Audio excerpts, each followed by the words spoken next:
paz y bien. Conversión, Dios en el corazón de la vida.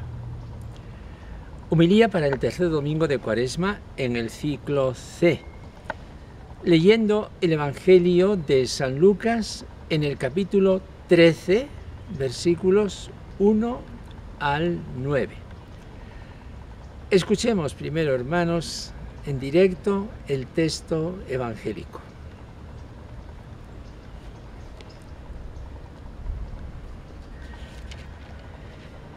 En aquel momento se presentaron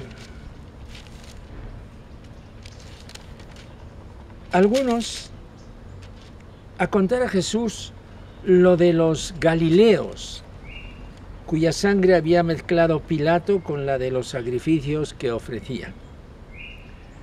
Jesús respondió: ¿pensáis que esos galileos eran más pecadores que los demás galileos porque han padecido todo eso? Os digo que no. Y si no os convertís, todos pereceréis lo mismo.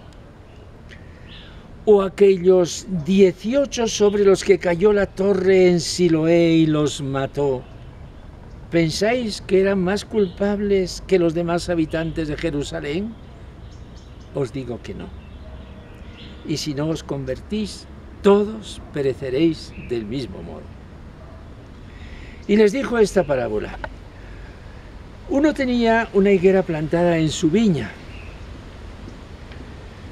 y fue a buscar fruto en ella y no lo encontró.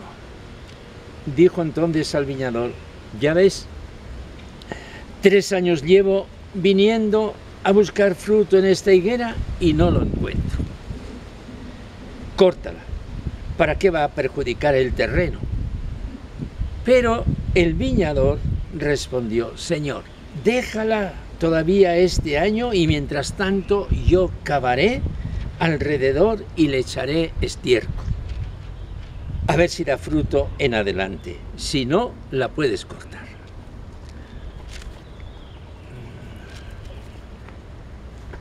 Palabra del Señor.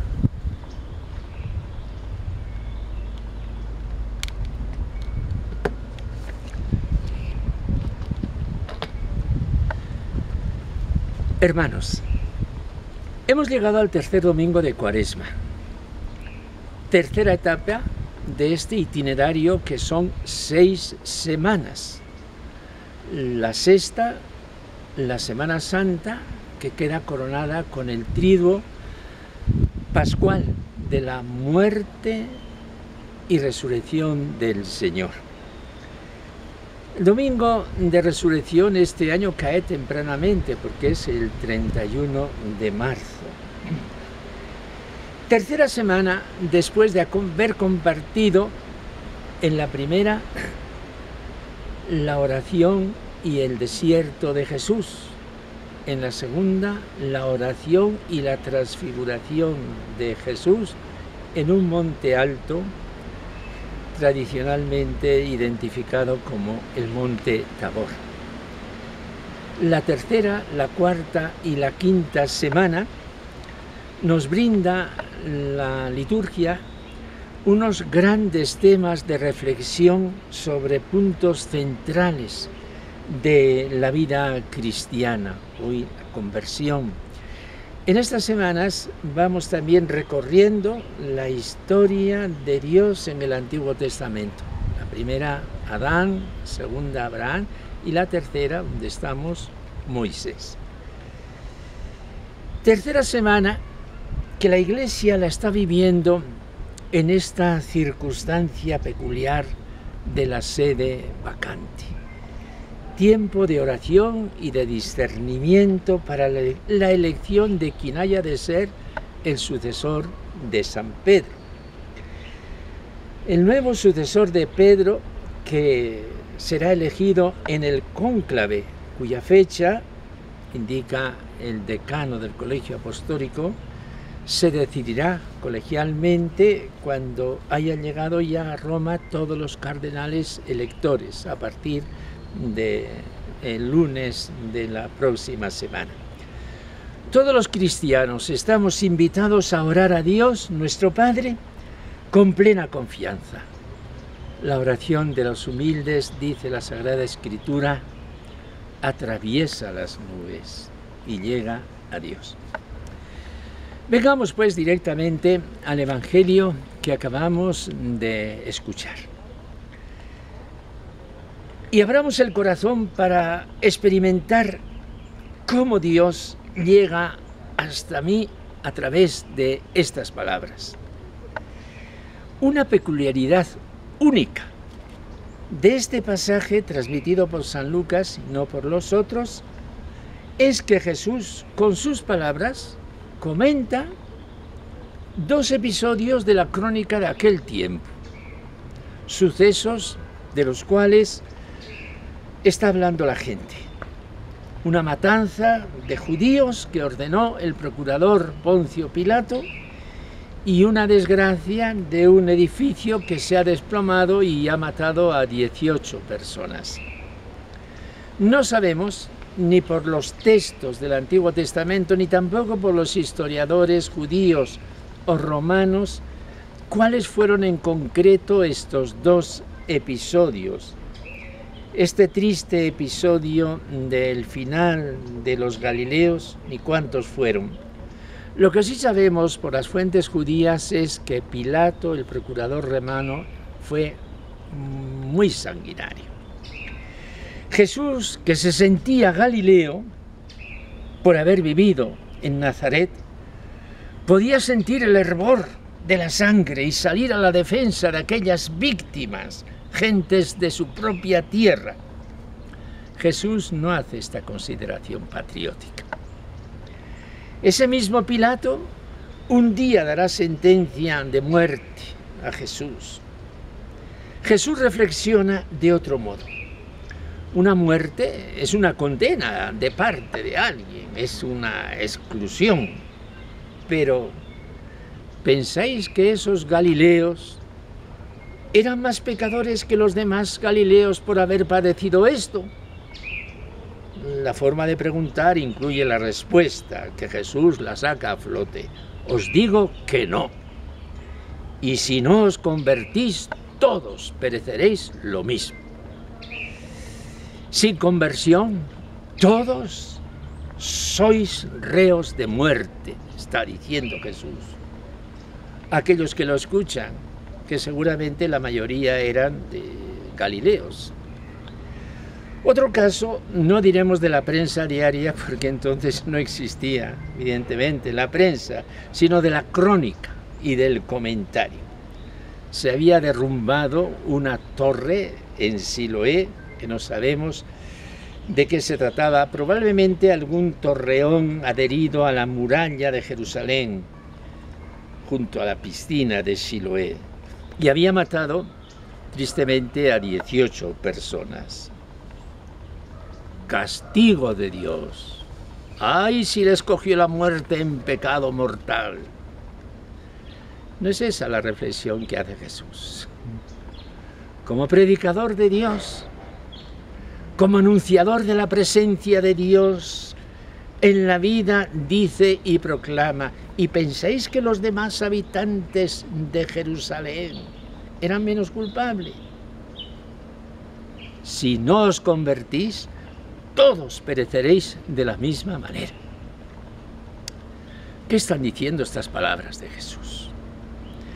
Nos quiere presentar a todos ante un Dios terrorífico que a nada que nos descuidemos nos puede mandar al infierno. No es ese el Dios de Jesús, porque no es ese el Dios de la Biblia. El que se apareció a Moisés, pastor del rebaño en el monte Horeb, como lo vemos en el domingo de hoy. El Dios que se apareció a Moisés, según se proclama en la primera lectura, tomada del libro del Éxodo, es este: he visto la opresión de mi pueblo en Egipto. He oído sus quejas contra sus opresores. Conozco sus sufrimientos, he bajado a librarlos. Ese es el Dios de Jesús. El Dios de nuestra fe. Es el Dios de la presencia y de la compañía. El que ve, el que oye, el que conoce, el que baja. A ese Dios podemos rezar como reza el Salmo.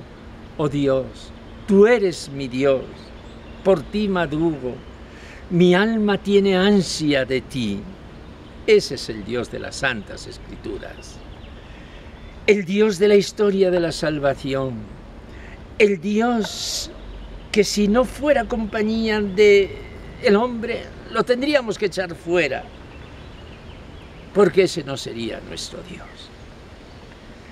Entonces, este lenguaje duro de Jesús, ¿qué significa? Jesús nos habla de la conversión a Dios. Y por tanto, Jesús nos está hablando de la soberanía de Dios aquí, en medio de nuestra vida, que debe ser el auténtico horizonte de nuestra vida en todas las decisiones.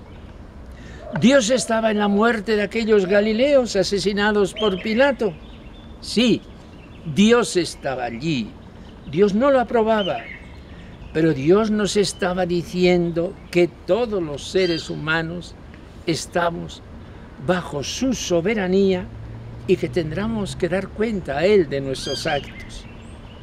Todos tenemos que convertirnos a Dios. Todos tenemos que volver el rostro y el corazón a Dios para decirle: oh Dios, tú eres mi Dios y toda mi vida es tuya. Y como es tuya, yo quiero emplearla para lo que tú quieras. Hermanos, esto es la Santa Cuaresma. Conversión, oración, comunión con Dios, comunión con los hermanos. Y con este programa llegaremos un día a nuestra muerte para recibir el abrazo de Dios. Todos los días de nuestra vida hemos de permanecer con el rostro vuelto a Dios. ¿Qué esto significa? Convertirse, volverse a Él, mirarle a Él y desde Él mirar al mundo. Todos los días de nuestra vida hemos de rezar el Padre Nuestro para clamar: Padre, envía tu reino, haz tu voluntad en medio de nosotros con nuestra propia colaboración. Hermanos, este es el mensaje, esto es la Cuaresma. Amén.